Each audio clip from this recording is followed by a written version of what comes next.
Kembali bersama kami, anggota Provos Polsek Jatinegara Bribka Madi mendatangi Polda Metro Jaya hari ini. Adapun kedatangannya berkaitan dengan kisru kasus sengketa lahan yang dilaporkan oleh orang tuanya.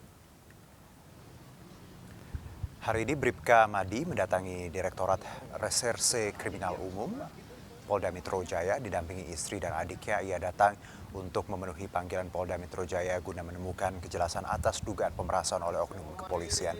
Madi dikonfrontasi dengan penyidik yang diduga memerasnya. Sebelumnya Madi melaporkan sengketa tanah keluarga ke Polda Metro Jaya. Namun ia mengaku diminta uang 100 juta dan tanah 1000 meter oleh penyidik berinisial TG untuk menangani kasus tersebut. Kasus sempat terhenti karena yang bersangkutan telah pensiun sejak 2022 dan hari ini polisi mempertemukan kedua belah pihak untuk menemukan titik terang.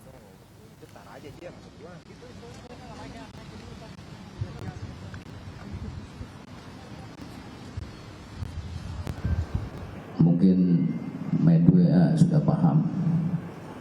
Ini adalah kezaliman yang menimpa hak orang tua. Mohon maaf yang sebesar-besarnya kepada rakyat Indonesia dan dunia kalau ini adalah permasalahan. Laporan lama, mohon ya Allah, astagfirullah. Kita bukan bicara minta dibela dalam hal ini. Kita dari dulu minta diluruskan. Artinya bukan lahan yang sudah dijual kita gugat lagi, bukan lahan yang sudah dijual kita gugat lagi. Ini lahan yang belum dijual. Apalah si Madi ini? Apakah mentang-mentang jadi seorang polisi? Nah, Bapak tadi menjelaskan di ruang itu ada bilang orang tua yang jual, terus sudah kedepannya digugat lagi. Ya Allah, astagfirullahaladzim. Kayak peci ini bukan peci sembarang peci, apalagi pakai polisi. Mohon maaf, ada nilai ibadah. Apa dunia ini kalau seandainya kita menjolimi hak orang? Ya, kekecewaan Bribka Madi, lalu bagaimana duduk persoalannya untuk membahas telah bergabung bersama kami melalui sambungan Zoom, Bribka Madi, anggota Provos Polsek Jatinegara dan juga Sugeng Teguh Santoso selaku Ketua IPW, dan kami juga sebelumnya telah mengundang Kabid Humas Polda Metro Jaya Kombes Truno Yodo, namun yang bersangkutan belum bisa menyanggupi permintaan kami untuk sore ini. Langsung saja saya sapa kedua narasumber kami untuk sore ini, ada Pak Madi dan juga Pak Sugeng. Assalamualaikum, selamat sore Pak Madi, Pak Sugeng. Assalamualaikum, Ya, Mas. baik. Saya ke Pak Sugeng terlebih dahulu. Pak Sugeng, suara saya jelas ya Pak? Jelas. Baik, terima kasih sebelumnya sudah bergabung bersama kami. Pak Sugeng, kita tahu bahwa hari ini tadi update-nya Pak Madi ketemu dengan di Krimum, seperti itu, melihat bagaimana pertemuan hari ini nanti, seperti apa nanti kita coba juga gali dari Pak Madi. Tapi Anda sebagai pengamat juga melihat ini. Apa yang sebenarnya terjadi Pak di tubuh kepolisian dengan adanya kasus polisi peras polisi ini?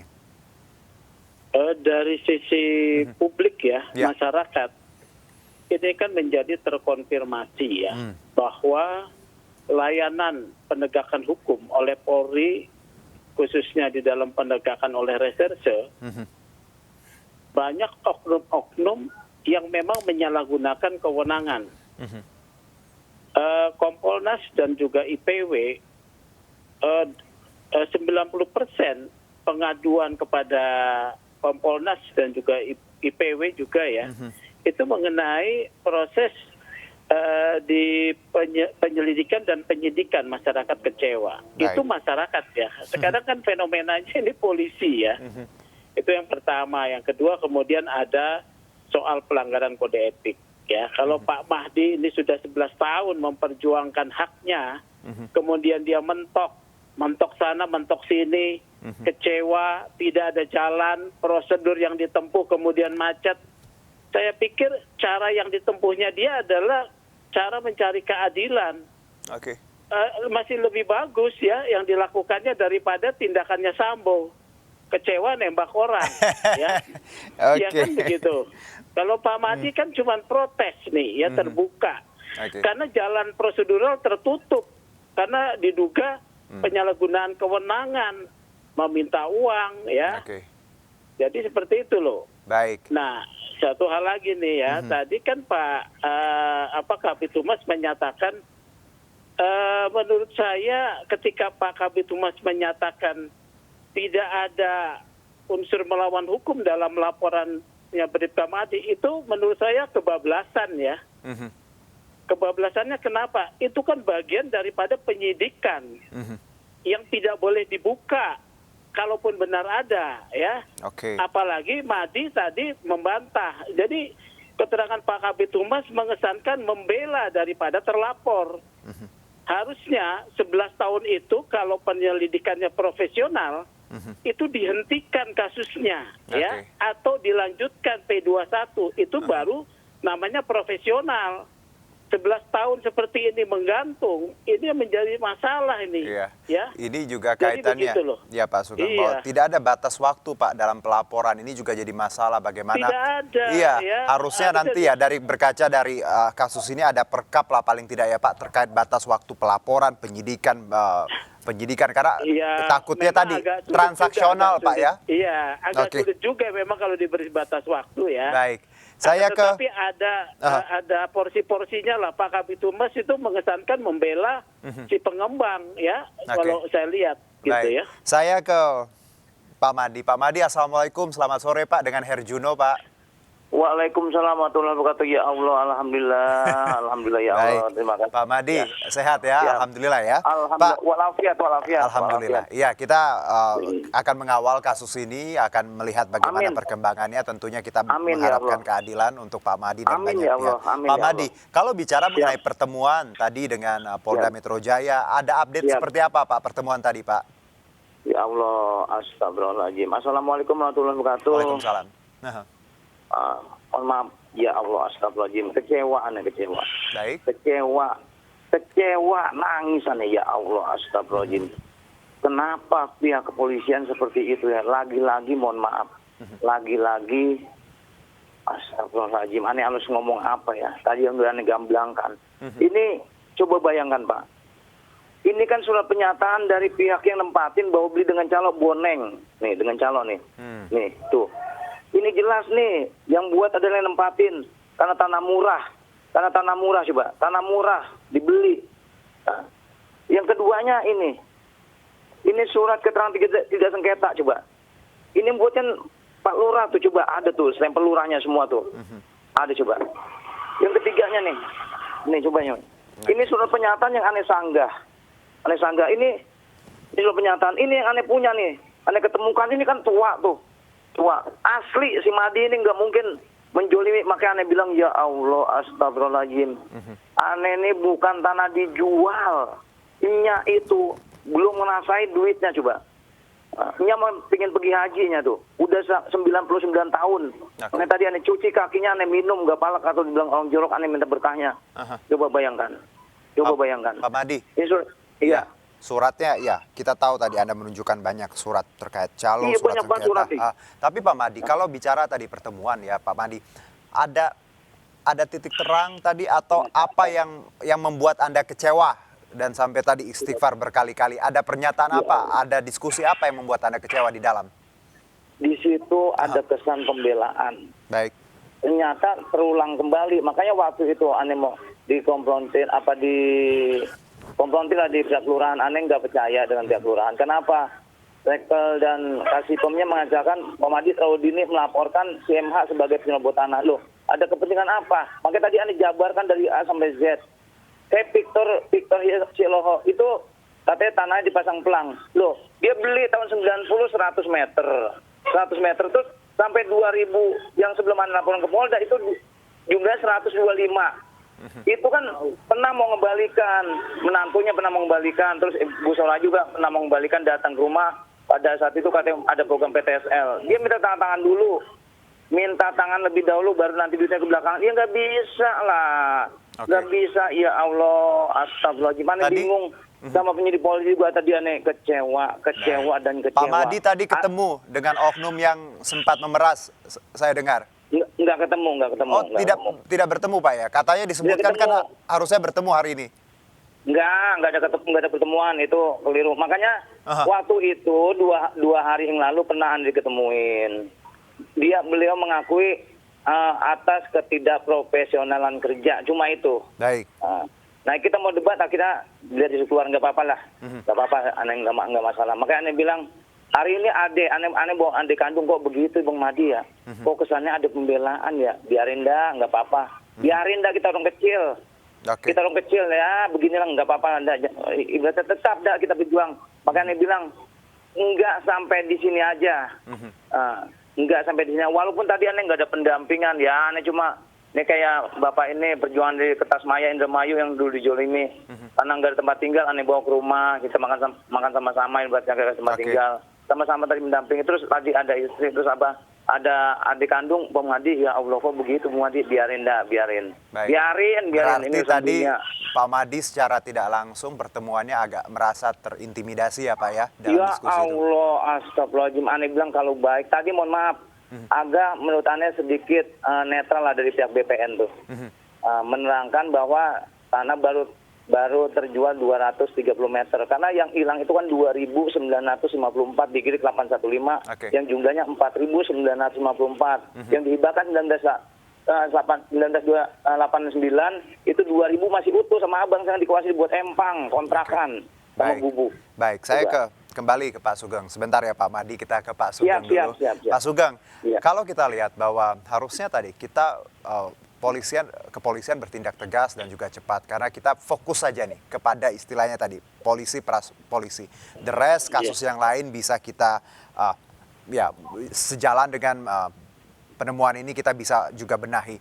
Tapi di satu sisi saya melihat banyak resistensi dari pihak kepolisian, baik itu tadi keterangan yang harusnya tidak dibuka, lalu beberapa hal yang sifatnya sangat eksternal dibuka juga ke publik terhadap Pak Madi. Anda melihat apakah memang benar polisi nampaknya tadi tidak mau mengakui bahwa atau mencoba menutupi ada borok yang kita tahu pelaporan terkait transaksional. Saya ke Pak Sugeng dulu Pak Madi. Iya, jadi begini ya.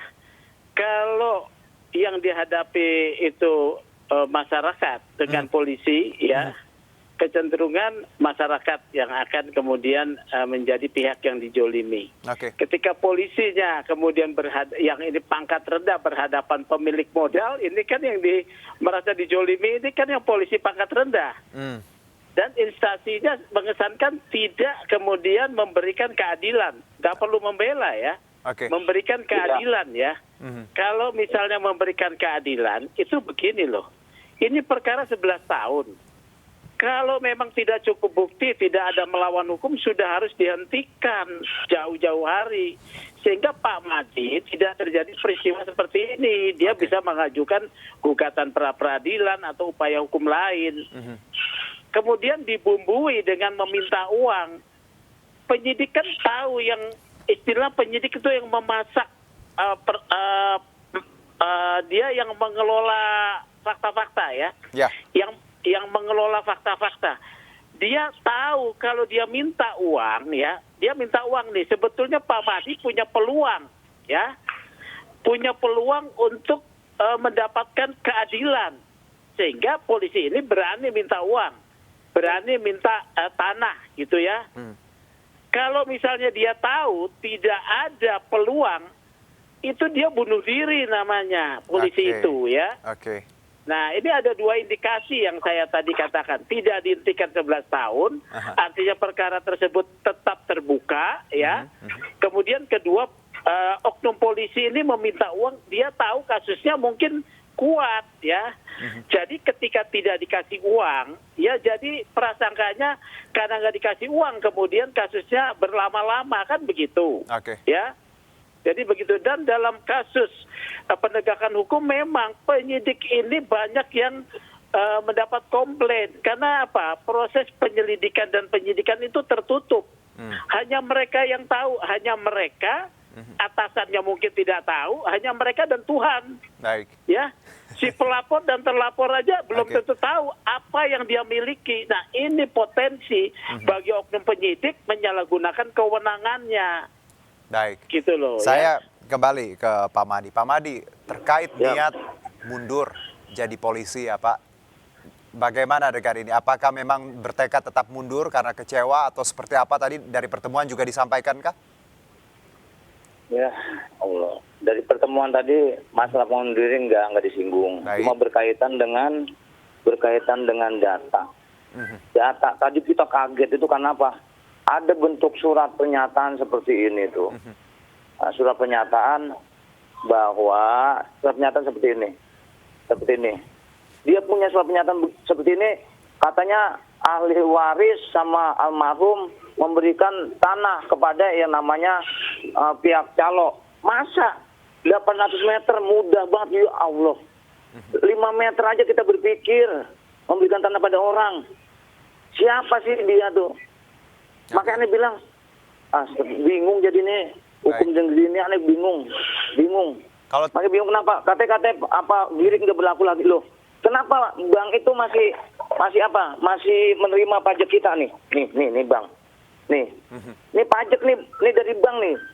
Kemarin kita tuh berapa kemarin kurang lebih 30 jutaan kita berpajak. Katanya giring itu udah nggak berlaku. Lah cuma modal kita cuma giring doang, katanya nggak berlaku kata pihak kelurahan coba. Padahal ini pajaknya ada ya, Pak Madi ya. Lah ini coba Pak, ya Allah. Ini berarti dengan kata lain ya Pak Sugeng menjawab sebenarnya selama 11 tahun ini ada peluang yang bisa didapatkan Pak Madi dan ini dilihat oleh beberapa oknum tadi akhirnya menjadi transaksional ya Pak Sugeng ya. Betul ya. Jadi begini loh. Dalam mafia tanah yang menjadi aktor itu banyak adalah oknum kepala desa, BPN ya. Oknum kepala desa dan BPN yang mendapat suap daripada dari pihak katakanlah pengembang ya. Bagaimana itu surat pernyataan menjadi dasar kepemilikan? Tidak bisa dong. Kalau sudah dijual, girik asli itu harus ditarik ya. Iya, benar. Girik asli ditarik dan menjadi dasar proses penerbitan sertifikat. Kalau girik asli masih dipegang, itu artinya bahwa pemiliknya masih sah menguasai. Itu Amin prinsip. ya Allah. Itu Amin, prinsip. ya Masa polisi tidak tahu soal begini? Ya, ini sangat dasar. Menarik. Lagi-lagi Sangat Pak Sugeng, dasar. ini menegaskan tadi pernyataan Gitu Anda loh. bahwa sebenarnya Pak Madi punya peluang dan polisi melihat peluang ini dan akhirnya tadi menjadi transaksional. Iya, Oke, ini mafia tanah ini banyak sekali. Pak ya. Madi, ya kita bergeser terkait kode etik yang disebutkan bahwa Anda tadi disebut sedikit melanggar dalam hal tadi menggunakan seragam, menaruh plang seperti itu. Tanggapan Anda terkait ini Pak Mahdi? Aneh nyimpen plang di mana? Salah persepsi. Katanya di Premier Estate, nggak ada plang di Premier Estate. Kita nyimpen di, kan ada 2 girik. Yang satu girik 815 jumlahnya 4.954. 2.000 kita kuasain. Yang 2.954 itu yang diserobot yang kita pertanyakan. Yang satu lagi girik 191 jumlahnya 4.411. Kita pasang plang tuh di tanah kita. Di tanah orang yang memang ada beli 100 meter, tapi kelebihan 120 meter. Itu kan tanah kita. Digeser patoknya ke belakang coba. Kalau tadi masih gang. Sekarang udah berubah mobil sama motor. Kalau soal seragam, lebih tanahnya. Pak Madi, kalau soal seragam Pak, yang Anda kenakan ketika Anda protes, apakah tadi juga didiskusikan atau seperti apa? Ada teguran? Nggak ada. Kalau tadi nggak ada. Oke, baik. Kita Pak Madi dan juga Pak Sugeng kita dengarkan dulu. Ada ini pernyataan dari Direktur Kriminal Umum Polda Metro Jaya, Kombes Hengki Heriadi saat pertemuan dengan Bribka Madi Minggu siang tadi. Kita dengarkan bersama sejenak berikut. Tentang perihal yang disampaikan oleh Bribka Madi ini, terjadinya pemerasan dan sebagainya itu terjadi pada tahun 2011. Apakah perkaranya tidak ditindaklanjuti? Ya, ini harus kami tekankan ini. Kita sudah memeriksa pada saat itu penyidik ya, sudah memeriksa 16 saksi, ya termasuk saksi pembeli dengan membawa bukti-bukti dan lain sebagainya. Ya, kemudian juga kita periksa daktiloskopi. Ini penyidik dulu nih, 2011. Nah, artinya ini sudah ditindaklanjuti sebenarnya. Dan pada tahun 2012 timbullah suatu kesimpulan belum diketemukan perbuatan melawan hukum. Ini jadi harus kami jelaskan, harus cover both side nih ya, bukan hanya satu pihak. Yang kedua, kami berbicara fakta dan data. terjadi hal yang tidak konsisten ataupun berbeda dengan apa yang disampaikan oleh Pak Bribka Mahdi ini di media maupun dengan data yang ada di kami terkait RP pada tahun 2011. Pak Mahdi menyampaikan bahwa yang dituntut adalah tanah seluas 3.600 meter persegi. Padahal LP pada tahun 2011 itu ya, yang dipermasalahkan hanya 1.600 meter persegi dan itu sesuai dengan BAP daripada korban. Dalam ini pelapornya adalah Ibu Halimah, orang tua Pak Mahdi. Kakak-kakaknya Pak Mahdi itu juga di BAP menyampaikan yang kami permasalahkan 1.600 meter. Oke, tadi pernyataan dari Bapak Hengki Haryadi dari di Krimum Polda Metro Jaya. Kita kembali berbincang sejenak dengan Pak Mahdi dan juga Pak Sugeng. Pak Mahdi, kalau tadi melihat keterangan itu tentu saya sudah tanya di awal, bagaimana tanggapan Anda? Ya pokoknya intinya sesuai dengan girik. Sesuai dengan girik Oke. yang 191 itu 4.411. Maka tadi aneh uraikan di situ. Pak Victor di 100, tapi sebelum kita laporan ke Polda, cuma kelebihannya 25 meter. Yang aneh dilaporkan ke Polda Metro katanya masang blang segala macam. Itu tanahnya makin berlebih. Jadi tanah itu yang dulu 100 meter tahun 90. Masih gang, sekarang udah jalan raya, malah tanahnya berlebih 25 meter. Nah, yang keduanya berlebih juga. Ada yang lebih 100 meter, ada yang lebih 300 meter, ada yang 500 meter, ada yang 60 meter. Itu yang kita pertanyakan Bapak yang terhormat. Makanya tadi Ane bilang, ini kok begini ya? Ya Allah, bingung Ane mau. Jadi percuma nih ada surat pernyataan dari nempatin di dengan calo. Itu katanya boleh dibagi. Masanya Ane bagi kok orang tanah, Ane mau ketemuin kagak mau.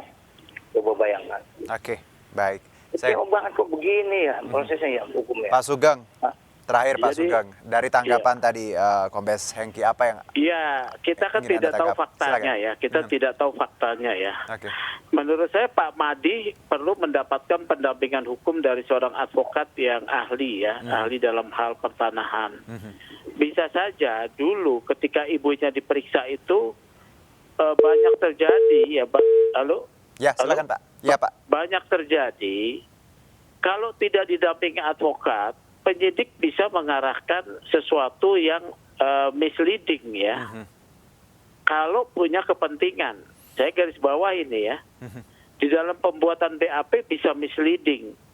Kalau penyidiknya punya kepentingan, ya. Jadi seperti itu. Saya tidak tahu kasusnya seperti apa, tapi Pak Mahdi perlu mendapatkan pendampingan hukum untuk fokus pada prosesnya. Yang kedua, tadi dikatakan 2012 sudah dibuatkan satu kesimpulan bahwa belum cukup memenuhi unsur. Nah ini apakah informasi itu sudah sampai kepada Pak Mahdi ya?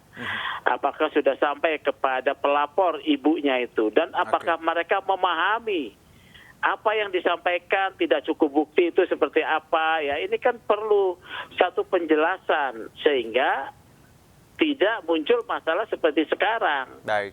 Memang bisa saja Pak Mahdi tidak fokus pada yang mana itu ya. Ya, bisa saja. Oleh karena itu perlu pendampingan hukum menurut Baik. saya. Pak Sugeng, satu mungkin untuk oknum Pak yang walaupun sudah pensiun, haruskah ada tindakan? Ya kemarin kan dikatakan lah oleh siapa itu ya bahwa walaupun dia sudah pensiun karena peristiwanya dia meminta pada saat masih menjabat ya itu kan perlu didalami. Tapi kalau sudah pensiun tidak bisa dikenakan kode etik tentunya ya. Ya apakah permintaan sebagai satu pidana pun pembuktiannya akan menjadi sangat sulit karena itu mungkin bicara ya tidak ada alat bukti. Ini rumitnya di sini. Oke, satu saya ke Pak Mahdi sebelum kita tutup. Pak Mahdi, kalau niat untuk mundur dari kepolisian apa tetap ada atau seiring kasus Anda tetap ingin bersama kepolisian Pak Mahdi? Pak Mahdi? Pak Mahdi masih bersama kami? Oke, baik, nampaknya sayang sekali terputus, tapi kita sudah dapat beberapa poin langsung dari Pak Madi dan juga Pak Sugeng. Terima kasih banyak untuk kedua narasumber kita sore ini, Pak Sugeng Teguh Santoso, Ketua IPW, dan juga Bribka Madi, anggota Propos Polsek Jatinegara. Selamat beraktivitas kembali. Terima kasih.